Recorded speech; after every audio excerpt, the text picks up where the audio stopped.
I'm extremely grateful to all of you for spending your valuable time to attend this webinar, particularly leaving part of the one-day cricket match between India and England. And I appreciate that being a staunch lover of any sports.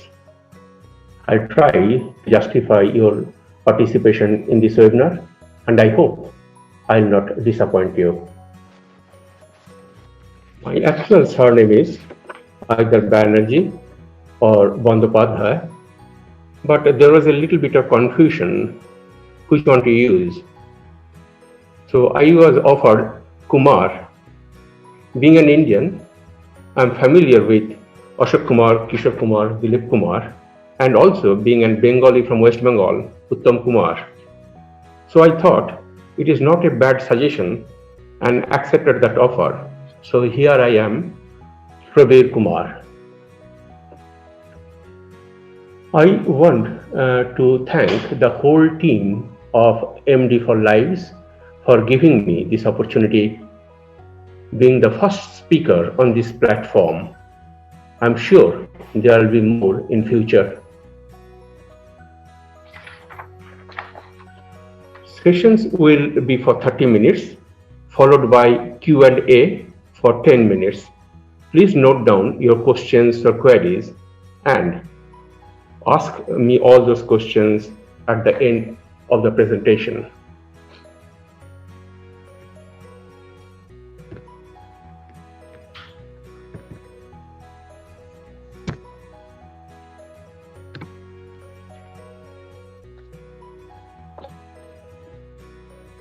This is not a lecture. I am just sharing my thoughts and experience being in this field for such a long time. You are all welcome to share your knowledge and expertise to have a fruitful discussion. The first question comes, why this topic? Diabetes is the #1 disease in the world in the whole medical profession. It estimates that 415 million people are living with diabetes in the world, which is estimated to be 1 in 11 of the world's adult population. 46% of people with diabetes are undiagnosed. The figure is expected to rise to 642 million people living with diabetes worldwide by 2014 to 2040. This is again one of the most important causes for 3 different complications, which are adult blindness in developed countries, non-traumatic lower limb amputation, and end-stage renal disease who need renal replacement therapy. When I started my journey in this specialty more than 30 years back, we didn't have so many options to treat diabetes, particularly type 2 diabetes. Now we are lucky to have so many classes of drugs with different mode of actions and also having pleiotropic effect. SGLT2 inhibitors are one of them and approved for use as a treatment for type 2 diabetes since 2012. I will discuss today's topic, that multiple effects of SGLT2 inhibitors on the cardio-renal metabolic system in type 2 diabetes, only because that they are all interrelated and interlinked, and how we can address the burden of both morbidity and mortality in type 2 diabetes, and what best choice we can make to treat these patients.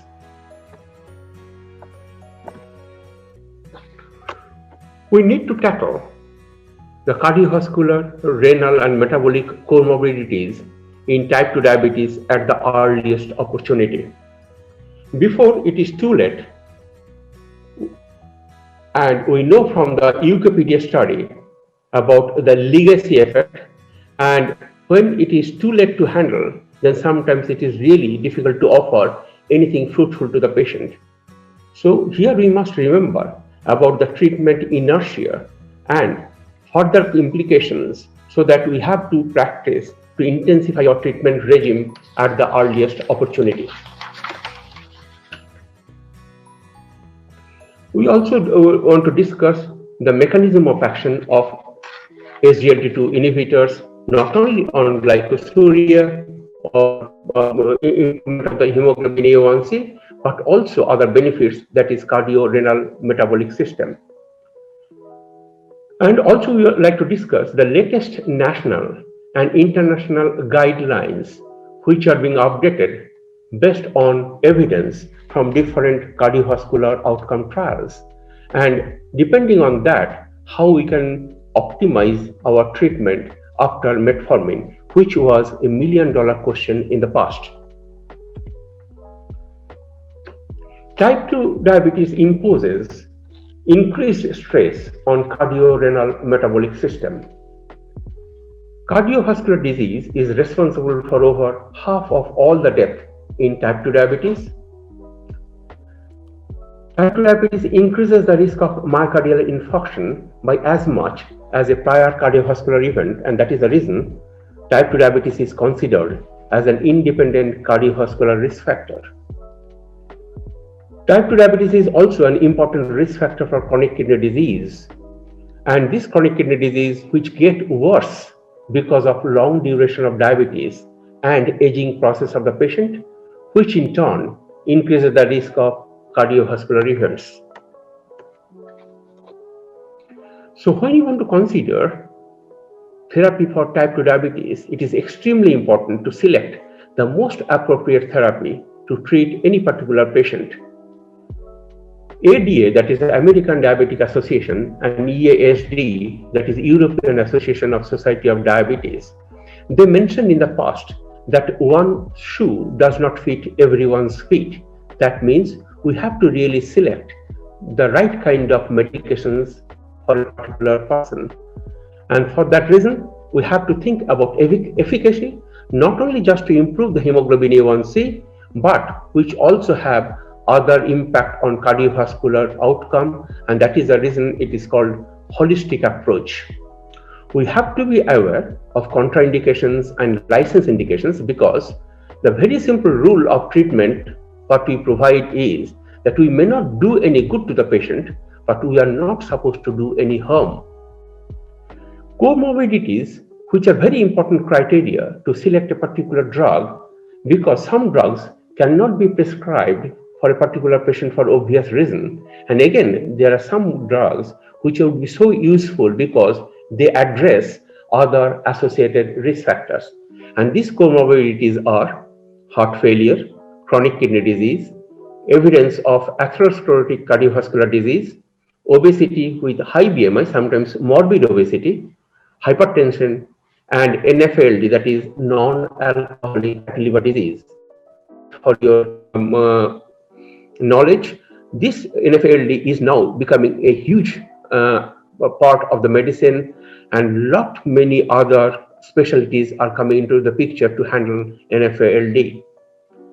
Also, you have to remember the pleiotropic effect of therapy. That means it is just not to improve the diabetes, but it also has good effect on blood pressure, diuresis, weight loss, and lipid profile. Hypoglycemia, I believe, is a very underestimated problem when we treat any diabetic patient. It is an iatrogenic problem, and so we have to be very careful about it and should discuss at length how to avoid hypoglycemia and to document it on every visit. The problem of hypoglycemia costs a huge amount of money for NHS and I'm sure for other healthcare budget. Let's go back to our college days when we learned about heart failure. And the definition of heart failure, as you know, that it is a progressive clinical syndrome caused by structural or functional abnormalities which lead to a problem with the heart, resulting in reduced cardiac output. And we know what kind of symptoms and signs we can expect when a person has heart failure. The symptoms wise, they can have shortness of breath, coughing or wheezing, ankle swelling or pedal edema, and reduced exercise tolerance. And when we examine those patients, we can find the signs like elevated jugular venous pressure, pulmonary crackles, pulmonary edema. When we divide heart failure into two categories, there are one, what is called heart failure with reduced ejection fraction, which is on your left, and heart failure with preserved ejection fraction. The reduced ejection fraction is what is called systolic heart failure. That means the heart is not able to pump the blood out from the ventricle. And here, if we do the echocardiogram, the ejection fraction would be less than 40%. But on the right side, what is called preserved ejection fraction is, it is called diastolic heart failure. That means the heart is not able to relax properly, so cannot accommodate enough amount of blood. And here, the contraction problem is not that much.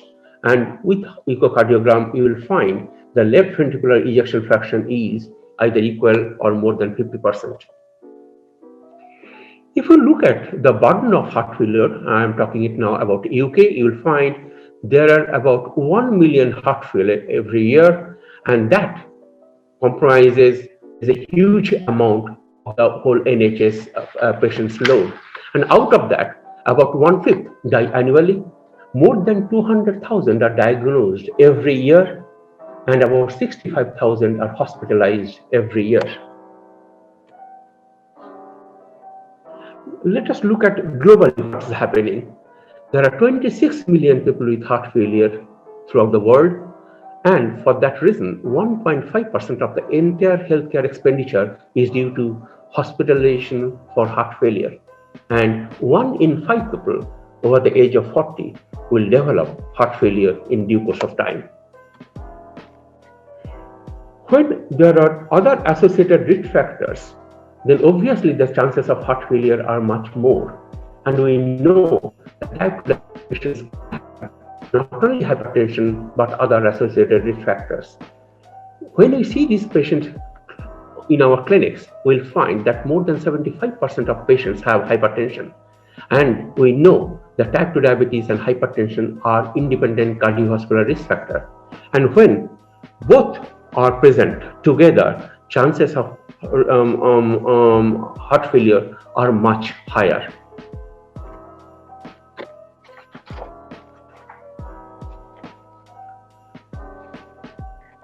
Now we'll look at how we can really take care of all the three categories of cardiovascular, metabolic, and renal problems.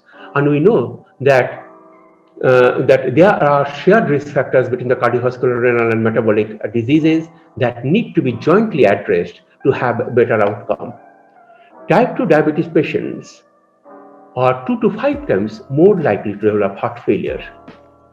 Chronic kidney disease affects up to 50% of heart failure patients.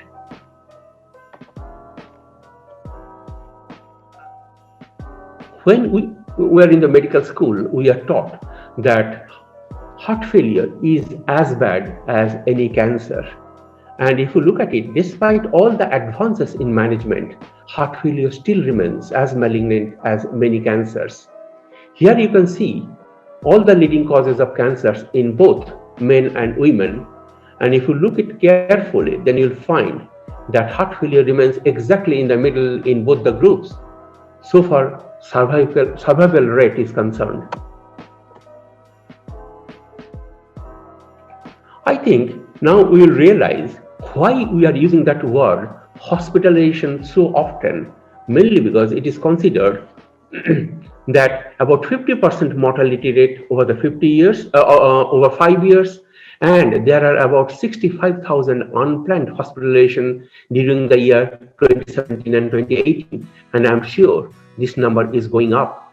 1 in 4 patients die within a year after hospitalization, and up to 2% of the whole NHS expenditure is for heart failure, and out of that, 60 to 70% is related to cost for hospitalization. I think I discussed about first 3 points. The important point is the number 4, where we think that there is a clear need to act on heart failure with urgency to help to improve the outcome and prevent unplanned hospitalization. SGLT2 inhibitors act in the kidney. I'm sure there are audience today who are not from the Department of Diabetes and Endocrinology, specialty of Diabetes and Endocrinology. So just for them, SGLT stands for sodium glucose transporter, which is quite different from receptor. And it helps to transport the substrate from one side of the membrane to the other side. And here it takes sodium first and glucose follows suit. And this SGLT2 have 2 classes, 1 and 2, and they are predominant in intestine and the kidney. And if you look at the proximal convoluted tubule, there are 90% SGLT2 and 10% SGLT1, and they are responsible for 100% reabsorption of glucose, which is filtered through the glomerulus. And that is the reason when you check urine for a normal person, we don't find any glycosuria. But what happens in type 2 diabetes when there is uncontrolled hyperglycemia? There is huge amount of glucose is filtered through the kidney, and because of that, there is an upregulation of this SGLT2 because body perceives that why body is losing that amount of glucose, and again huge amount of glucose is coming back to the system, and in spite of that, when that glucose load surpasses about the threshold value, then still those diabetic patients will show glycosuria. Now this SGLT2 inhibitors blocks this transport of glucose and sodium across the membrane, and the patients develop glycosuria and natriuresis, and that leads to help to lower the afterload on the heart, preload on the heart, mainly because there is decreased interstitial volume and plasma volume, and also there is a down regulation of the sympathetic activity. And because there is a lot of glucose is going out, glucose being carbohydrate, hemoglobin A1C improves, and it improves around about 0.8 to about 1%. There is a weight loss which is around anything between 2 and 4 kilograms, and that weight mainly comes from the adipose tissue, particularly the visceral adipose tissue. And because of that, indirectly it helps to improve insulin resistance. There is some improvement in the systolic blood pressure, which is about 3 to 5 millimeter of mercury, and that is another advantage to take care of the afterload on the heart. It improves the urinary albumin-creatinine ratio, and this is mainly through the reduction of afferent glomerular pressure and glomerular hyperfiltration.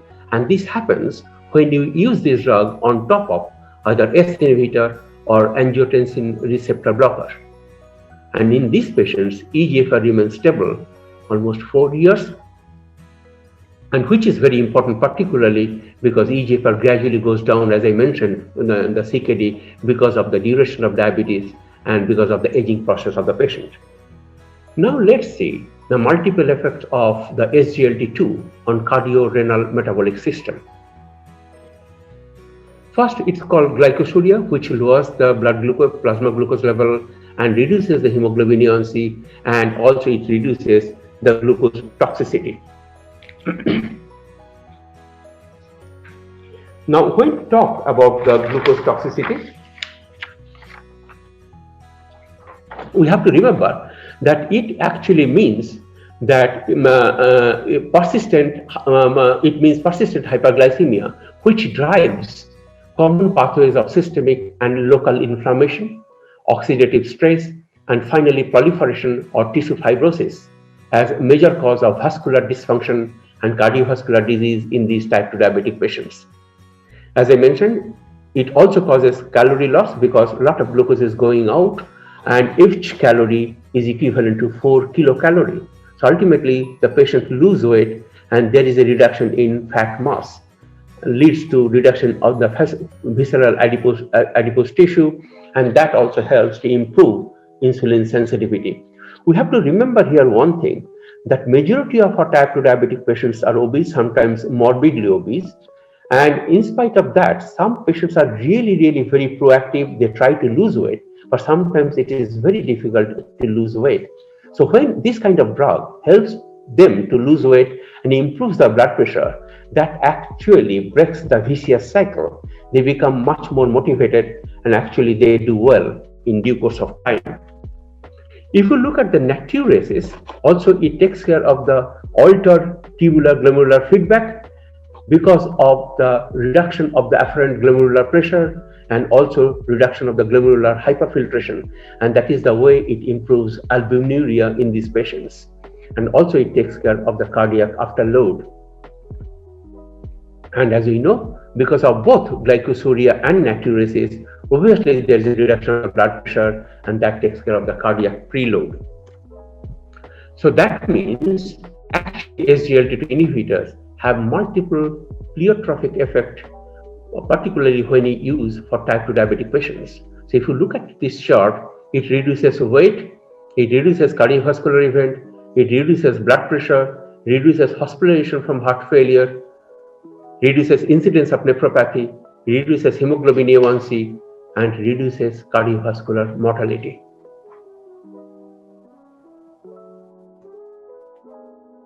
You have to remember that when we prescribe this kind of drug to the patient, then patients should be aware of the sick day rules, and they must recognize the early features of diabetic ketoacidosis and how they can avoid this problem. So if a person is particularly liable to have dehydration, then obviously there is an acronym called SADMAN that you have to really take care of these medications, which can actually can be responsible for developing diabetic ketoacidosis. And if you look at the literature, there are reports where SGLT2 inhibitors were responsible for unplanned diabetic ketoacidosis. So in SADMAN, S stands for SGLT2 inhibitors, and it can lead to euglycemic diabetic ketoacidosis. It is a very useful terminology because what we know from ketoacidosis that these patients have severe hyperglycemia, but because they are on SGLT2 inhibitors, they have other features of ketosis, acidosis, but the blood sugar levels may be near normal, and so that is the reason it is called euglycemic ketoacidosis. So please don't ignore the diagnosis of diabetic ketoacidosis if the blood sugar levels are near normal. Same way, S inhibitors and ARBs are not are quite difficult drug in the patients when they are dehydrated.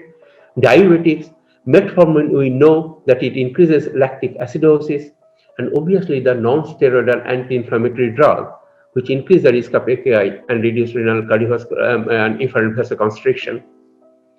So we have to look for all the signs and symptoms of diabetic ketoacidosis, and we have to really improve the situation as early as possible. So what we should discuss with the patients when we try to initiate SGLT2 inhibitors?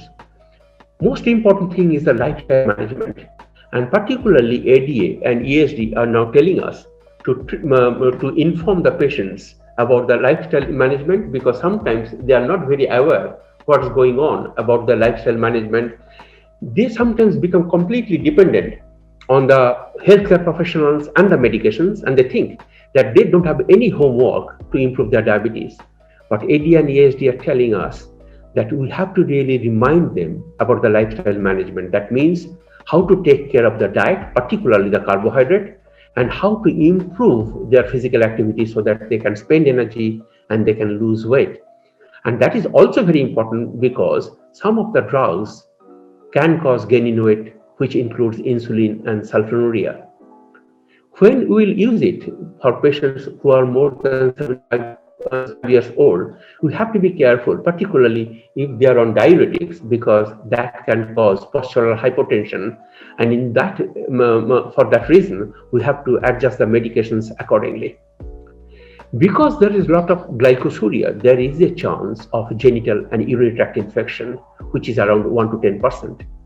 Having said so, these problems are very minimal, can be handled with minimal intervention, and hardly any case report of chronic pyelonephritis. On top of that, when we continue to use SGLT2 inhibitors, when the diabetes control will improve, the severity of glycosuria goes down actually, and the patient feels better. There are occasional case reports of Horner's gangrene, which is quite unfortunate, but it is not that rampant. And it is actually a necrotizing fasciitis in the perianal region, and it is mainly because of uncontrolled diabetes and if there is any breakage in the skin. It is almost a similar kind of message like the previous one. Only thing that we have to remember that SGLT2 inhibitors, they are insulin independent, their mode of action, and for the same reason, on their own, they should not cause any hypoglycemia, even when they are used with other medications, anti-diabetic medications. But if we are using SGLT2 inhibitors either with insulin or sulfonylurea, then we have to be careful about hypoglycemia, and in that scenario, we have to either reduce the dose or, if necessary, we have to stop the medication. Look at it. In about 3 to 4 years' time, what happened? There are so many new updates about the guidelines. In November 2017, there were Scottish intercollegiate guidance. In October 2018, American Diabetic Association and EASD, and then again they updated in December 2019. In August 2019, there are European Society of Cardiology, and 2020, actually in UK, NICE is supposed to update the guidelines. Still, it is waiting, but we are expecting any time. Why that is so? Mainly because all the new studies are showing this kind of drug like SGLT2 inhibitors, GLP-1 receptor agonists, they're so useful just not only to improve diabetes, but actually they target other associated risk factors, and patients get extra benefit from this drug. And because of that, if you look at it, the guidelines, it tells very clearly that metformin is still the #1 drug in the world because it is a time-tested drug. It has many positive points.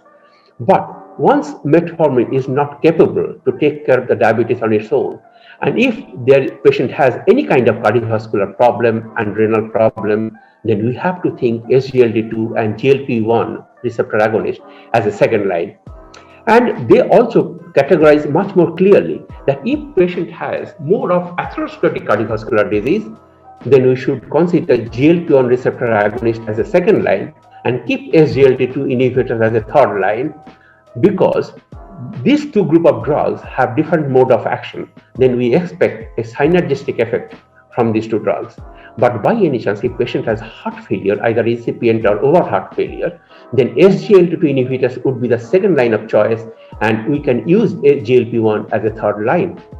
And on top of that, we must consider these drugs also when there is a compelling need to minimize weight gain or promote weight loss for those patients where there is it compromises the quality of life, like patient has obstructive sleep apnea, osteoarthritis, heart problem, and all those. And also if we want to minimize hypoglycemia. And exactly the same thing from the European Society of Cardiology. If you look at it, the other guidelines, again, you will find almost they are echoing the similar kind of advices for ADA and ESD told us. So that means time has come when you have to really think about these new classes of drugs, which you can use much earlier after metformin instead of sulfonylurea and other drugs, mainly because they are quite safe, easy to give to the patients. They have quite wide range of acceptability and quite easy to use. I think I'll stop here. So now I will tell you that this webinar is sponsored by MDForLives.com, a premier healthcare market research firm. Medical doctors can register for free and become a part of this global community, take up surveys, participate in quizzes, and earn attractive honorarium. So sign up today. Now I'll take all the questions for the QA session.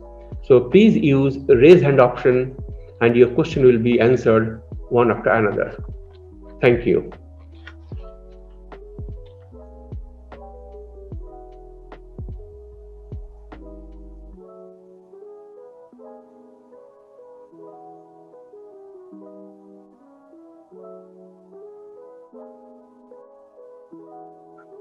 Thank you, Sally.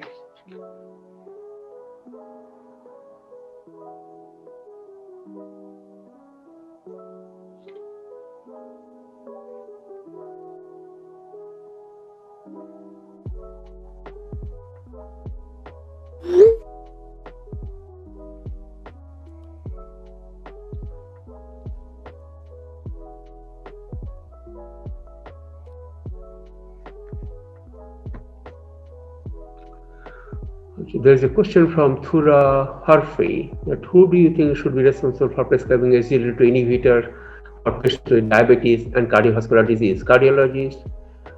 Yeah, that's a beautiful question because to be very frank, to answer your question, actually there was a recent slogan from AstraZeneca. Whose drug is it? The SGLT2 inhibitor. Is it for the cardiologist? Is it for the diabetologist? Or is it for the nephrologist? Frankly, just for your information, new studies are coming up where actually the SGLT2 inhibitors are used for non-diabetic patients, and it helped the patients who have heart failure. So nowadays, it is now licensed for the cardiologist to use SGLT2 inhibitors if they feel like that it will help their patient. I am expecting that even the nephrologist will use in due course of time. But positively, the primary care physicians can use it because it is a very simple drug. It is oral medications, and I think there should not be any problem so long the primary care physicians have enough confidence and know if there is any problem, how to act on that.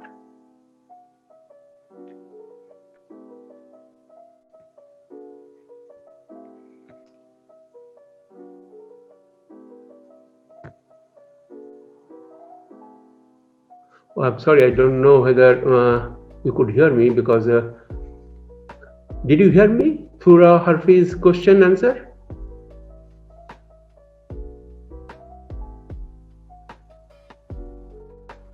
Yeah, let me answer the question again. Yes, I heard you. Thank you. Okay. Now, Rashmi Kumari is mentioning, what about SNA activity? Can you please explain what is SNA activity?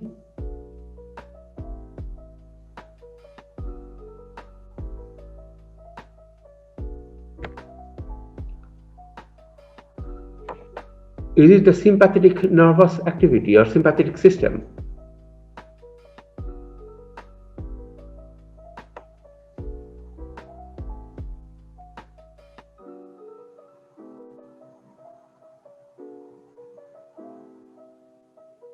If you want to know about the sympathetic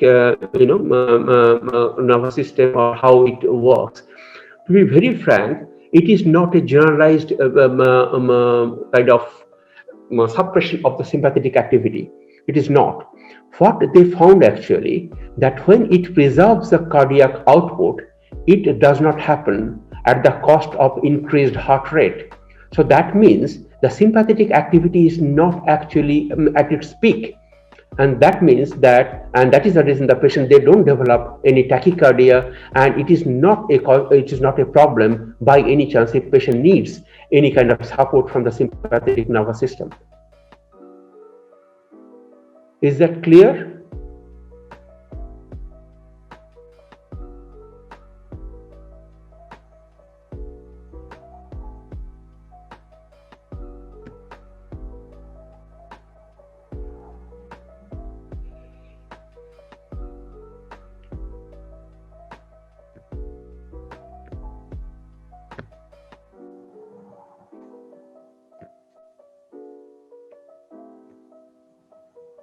Yeah, sympathetic nervous system. But you mentioned SNA, and that is the reason I was thinking that what is SNA, because it is SNS. Yeah.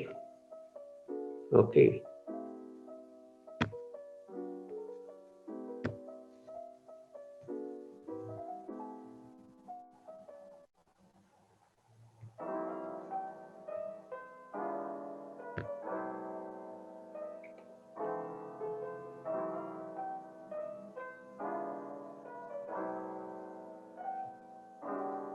Any more?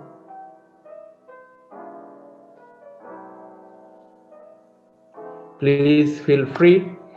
It's not that I can answer all your questions, because even the real expert in this field, they are not very sure about so many things about SGLT2 inhibitors and GLP-1 receptor agonists. It is still early days for the experts to find out how they work. There are many hypotheses. I think it is still in the childhood state. In due course of time, we will know more and more and more. But I could just share my knowledge, whatever I know about these group of drugs, and I can really, discuss about it.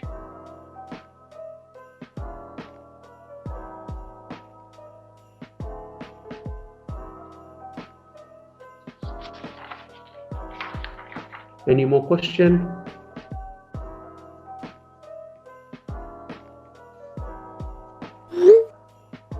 Okay, one more. Can you combine SGLT2 inhibitors with GLP-1 agonist? Yes. It is a very good combination. Actually, I mentioned, I think most probably you might have missed it.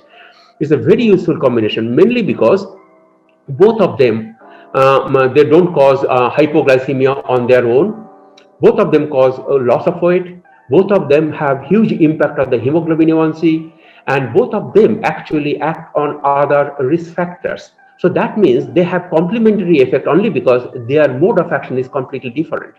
And as I was telling you, that AD and ESD are telling that you can actually categorize that if a patient has atherosclerotic cardiovascular disease, you go first with the GLP-1 receptor agonist and keep SGLT2 as a third line.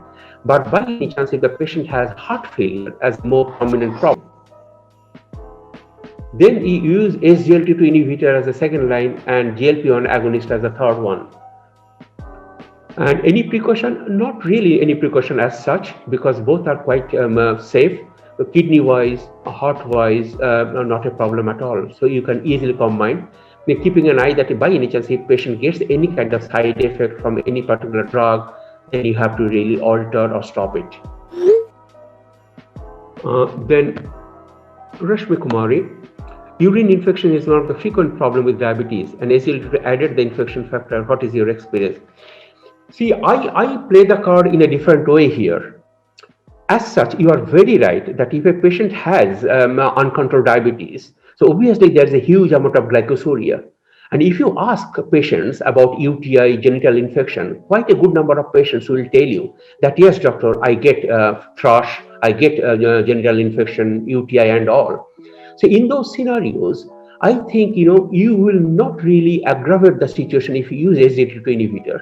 But before you start, you can explain that more glucose will come out of the system, your body. There is a chance that there might be a little flare up, but later on, as diabetes control will improve in due course of time, there will be less amount of glucose in the urine, and chances of UTI and other problems would be much better. To be very frank, it is actually a other way around, that actually it helps the patients who already had UTI and genital infection.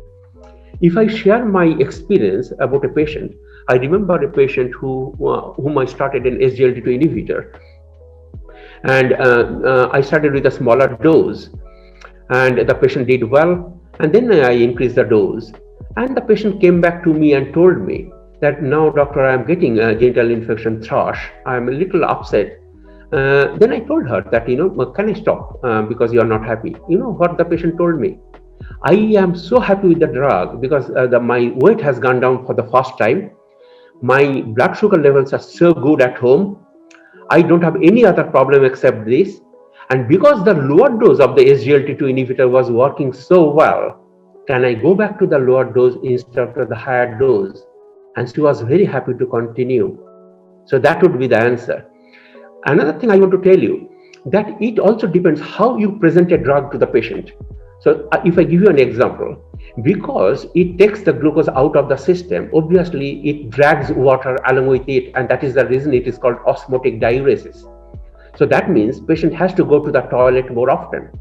Now you can present this fact in two different ways.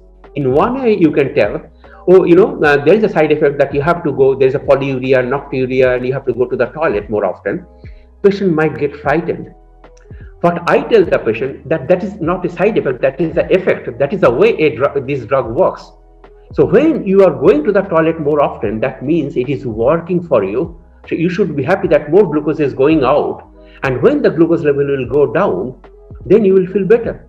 And when you explain this way, sometimes the patient might tell, yes, doctor, I don't mind, because otherwise also because of my diabetes, I get up in the night quite often. So it depends how you present to the patient. But yes, by any chance, if the patient is not happy, struggling, obviously, you have to find some other alternative.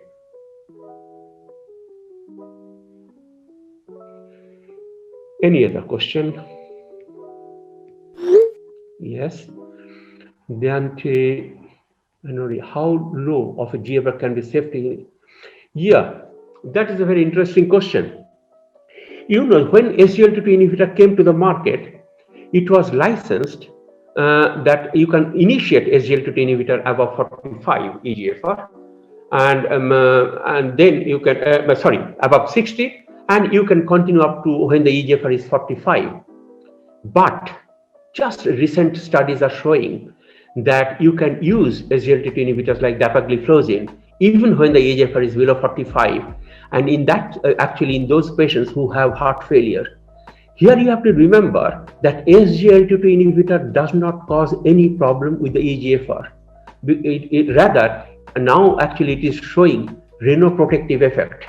Then why you are worried about the eGFR? Only because it is working in the kidney. If the kidney is not right to start with, you don't expect that kind of effect from the SGLT2 inhibitors, nothing otherwise. So I am sure in due course of time, this kind of level of eGFR where you can use will come down further. I think already, if I'm not wrong, canagliflozin is also licensed up to 30 eGFR.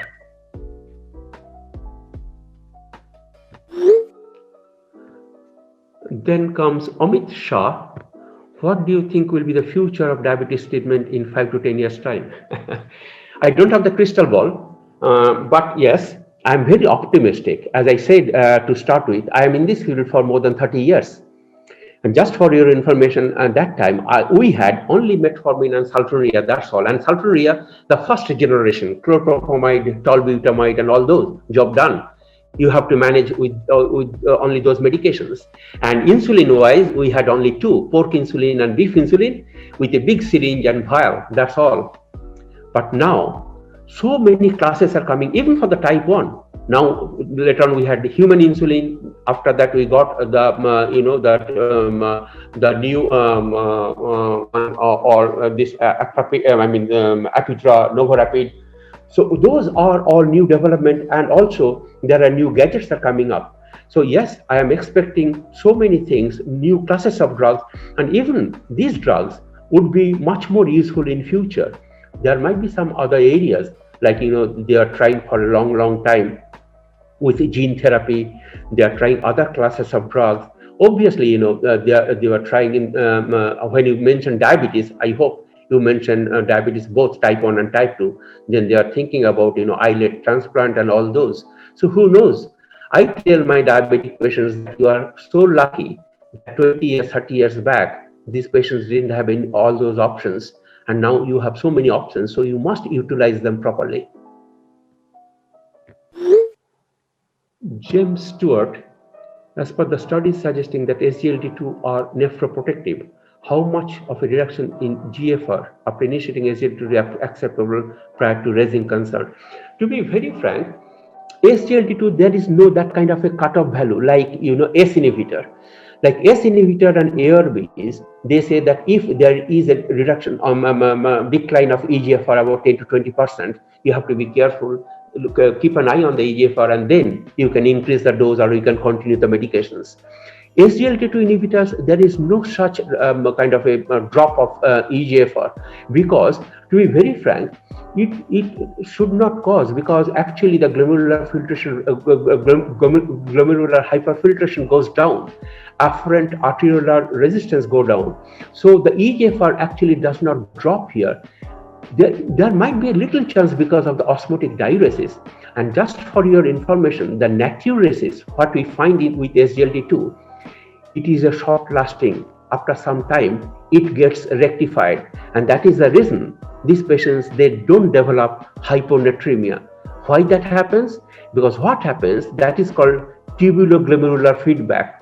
Because when the sodium is not reabsorbed in the proximal convoluted tubule, and when it goes to the distal tubule or the loop of Henle, more and more the sodiums are reabsorbed to take care of this natriuresis. So it does not happen anymore.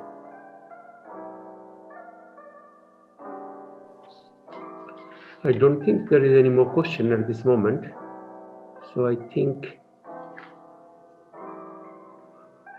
it's finished. So in that case, thank you everyone for being part of this amazing session, and I hope to see you all again soon. You can reach me at my email address, which is probirbanerjee@yahoo.co.uk. I hope you enjoyed this session, and I tried my level best to clarify all the points. But by any chance, if you think something is not clear, feel free to get in touch with me. I'll try to answer them as well as I can.